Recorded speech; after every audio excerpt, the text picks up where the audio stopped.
Right now, you are watching this video, but I want you to think about something for a second. Last week, did you slow down when you saw a car crash? Did you click on a video you knew was going to show something dark, something you probably shouldn't watch? Did you keep scrolling through a violent news story? Even though it made you uncomfortable, be honest. Because here's the thing, you didn't do that because you're broken. You did it because you're human. And today we are going to go deep inside your brain, all the way down to the darkest little corner you didn't even know existed, and reveal the terrifying truth about why human beings are wired to love violence. Not just like it, not just tolerate it, love it. And the answer is going to make you very uncomfortable. Stay with me. Let's start with your brain. Deep inside your skull, there is a tiny reward system. Scientists call it the dopamine pathway. You've probably heard of dopamine before. It's the chemical that fires when you eat something delicious, when you fall in love, when you win. It's your brain's way of saying, yes, more of that, do it again. Now here's where it gets interesting. In 2008, researchers at Vanderbilt University ran a study. They watched what happened in the brains of subjects when they were exposed to aggressive events. The result? The exact same reward pathway lit up. The same chemicals, the same rush, the same signal. Violence gave the brain the same hit as food, sex, and drugs. Not a smaller hit, not a different kind of hit, the same hit. Researcher Craig Kennedy said it directly. Aggression on its own is motivating. Animals, including humans, will actively seek out violent encounters just to feel that reward. Not because they're threatened, not because they need to, but because the brain wants the feeling. Think about that. Your brain doesn't just permit you to watch violence, it rewards you for it. But why would evolution do this to us? Why would nature build a brain that gets pleasure from something so dark? Go back, way back. 50,000 years ago, your ancestors didn't live in apartments. They didn't order food on an app. They lived outside in the dark, surrounded by things that wanted to kill them. Every single day was a test. And here's the brutal truth. The ones who survived weren't the ones who looked away from danger. They were the ones who stared directly at it, the ones who studied a predator attack, who watched how a rival tribe fought, who paid attention when something violent happened nearby, because that information could mean the difference between life and death tomorrow. The ones who looked away, they didn't make it. So your brain developed a deeply programmed instruction. When you see violence, pay attention. This could save your life. Thousands of years later, your brain still has that instruction, only now instead of a predator tearing apart a wildebeest, it's a fight video on your phone. Your ancient survival system doesn't know the difference.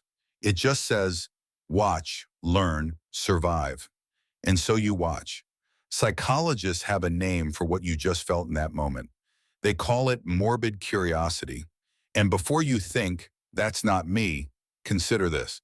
84% of American adults consume true crime content. True crime, murder, death, real violence. That's 8 out of every 10 people. 15 of the top 20 documentaries on Netflix in 2024 were true crime. Gladiator fights entertained millions for centuries. Today, MMA fills stadiums worldwide. Morbid curiosity is not a personality flaw. It is, according to psychologist David March at Florida State University, a survival mechanism. When you look at something violent or disturbing, your brain activates regions connected to reward processing, decision-making, and weighing costs and benefits. In other words, it's running a calculation. What is happening? Why did that person get hurt? What could I learn from this? How do I make sure this doesn't happen to me? The British Psychological Society put it plainly.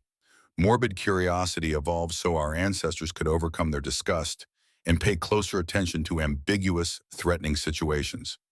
Your discomfort while watching something dark? That's not a sign you should stop. According to your brain, that discomfort is the point, because the lessons that make us most uncomfortable are the ones we remember the longest. Now, here's where it gets really dark. Researchers at Virginia Commonwealth University have been studying a question that sounds almost too disturbing to ask. Is violence actually addictive? Not metaphorically, literally like a drug. And the early evidence says, yes. Dr. David Chester, one of the leading aggression researchers in the world, found that exposure to violence, especially winning a conflict, triggers the same neurological patterns as substance abuse. The brain floods with dopamine, the high fades. And then you want more. Studies show that repeated exposure to violent content actually desensitizes us over time. The first time you saw something truly graphic, you probably flinched, maybe looked away, felt sick. But it got easier, didn't it? That's because your brain adjusted its baseline. What once shocked it now barely registers. So it needs something more intense, more graphic, more extreme. Just like a drug addict needs a bigger dose to feel the same high. And here's the thing nobody wants to say out loud. The content industry knows this. The algorithms know this. Every platform, every media company, every news network, they have all figured out that violence keeps eyes glued to screens longer than almost anything else. They're not feeding your curiosity, they're feeding your addiction. So what does all of this mean? It means the violence you consume isn't happening to you from outside. It's being invited in by something ancient, deep, and incredibly powerful inside your brain. You are not a monster for being drawn to it. You are not broken. You are the product of thousands of years of evolution that decided violence is information worth having. But here's the question evolution didn't prepare us for. What happens when there's too much of it? What happens when the information is fake? When the violence is manufactured? When the algorithm keeps feeding you more and more until you can't feel anything at all? Researchers are already starting to find the answer.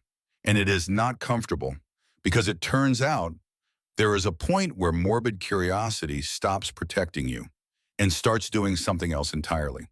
Here's something the researchers found that nobody is talking about yet. When the brain is exposed to violence for long enough and at high enough volume, something in the empathy circuit begins to switch off. Not gradually, not slowly, like a light. And the scary part? Most people don't notice it happening. They just one day realize that something that once made them feel something doesn't anymore.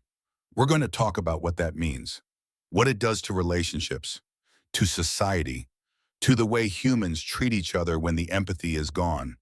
But that is a story for next time. If that last part unsettled you, good. It should. Subscribe, because the next video might explain something about yourself you're not ready for.